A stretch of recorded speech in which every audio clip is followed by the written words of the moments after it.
Hello, this is Idodmg and welcome back to the channel. In this Dwarven Realms video, I want to talk to you about Diggers Cove. I know I have a couple guide videos from early access on this dungeon, but let's go ahead and update it for launch. Diggers Cove is really important because this is going to be how you find your stones to go into your fossil. If you're not following this strategy, you're not going to be getting as many stones.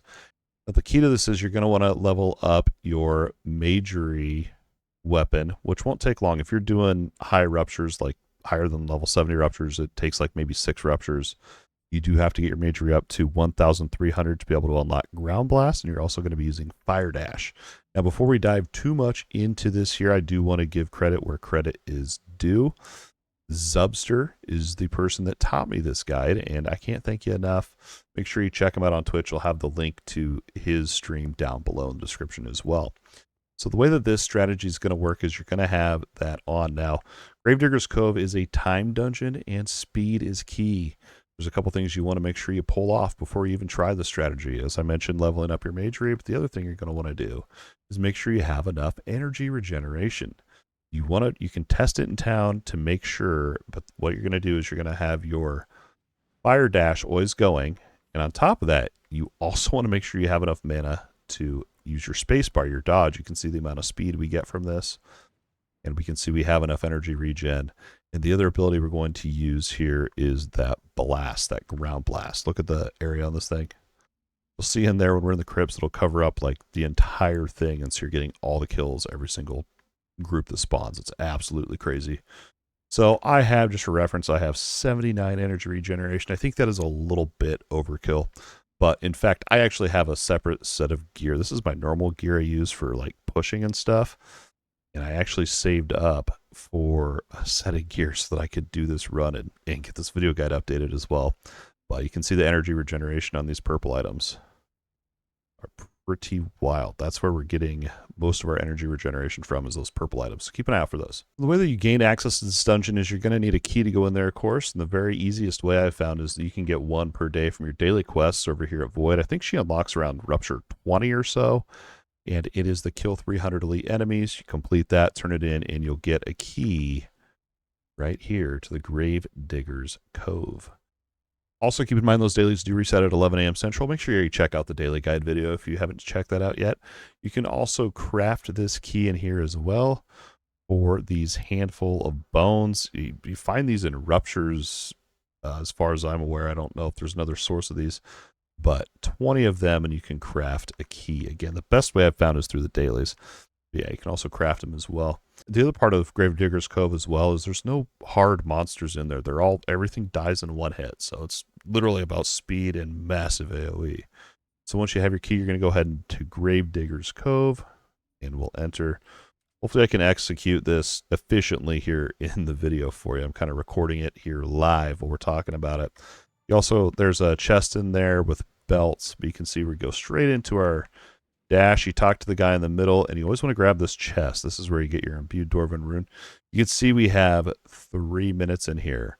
There's another room in here as well that you can find another imbued Dwarven rune in. So the way it's set up is this. There's the center room, and then there's 5 crypts that do branch off.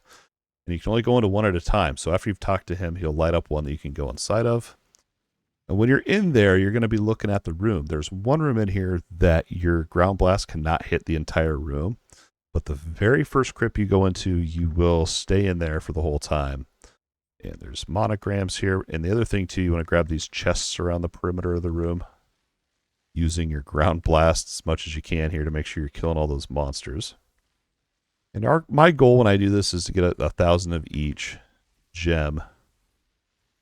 So I'm going to actually pause this for a second so that I can turn my sound up on the game.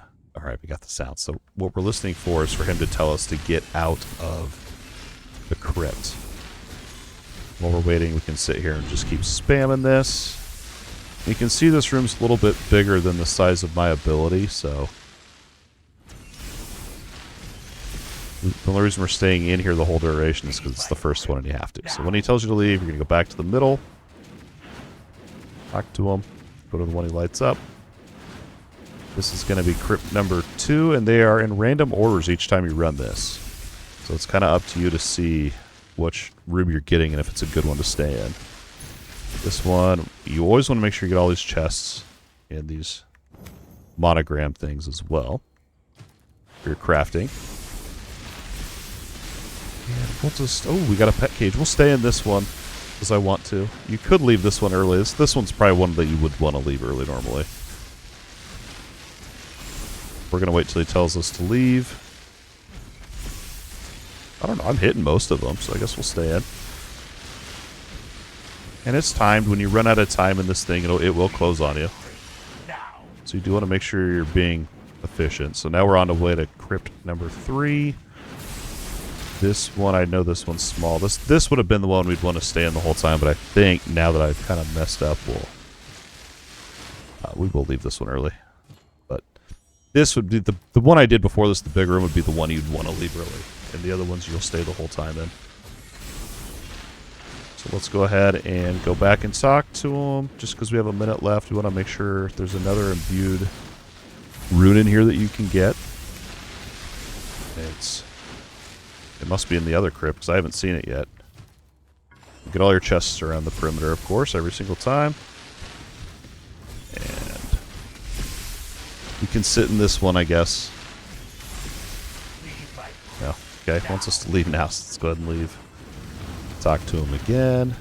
And I believe this is the final crypt. I think this is crypt 5 if I've been counting right. Find out here. Yep, you can see this smaller chest right here. Has your imbued Dwarven rune in there. You gotta make sure you get that. Get all the chests around the perimeter, just like all the other crypts. And then you also want to make sure you're hitting your R ability as much as you can so you're getting those ground blasts.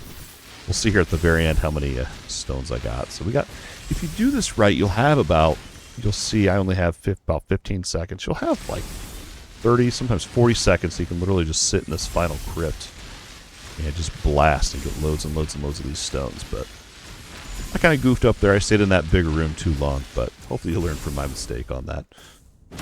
So let's go ahead and take a peek here. We got 1,000 stones.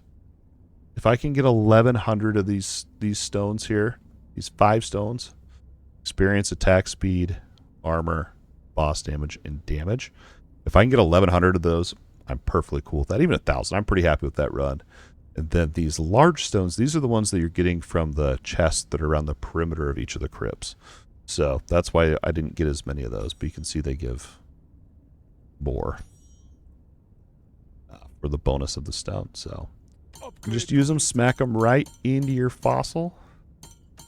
And don't forget to throw on your set of gear before you go into the rupture and try to push. Make sure you throw on your other items that you had before you went in. And I think I also had my set here as well. We'll throw that back on.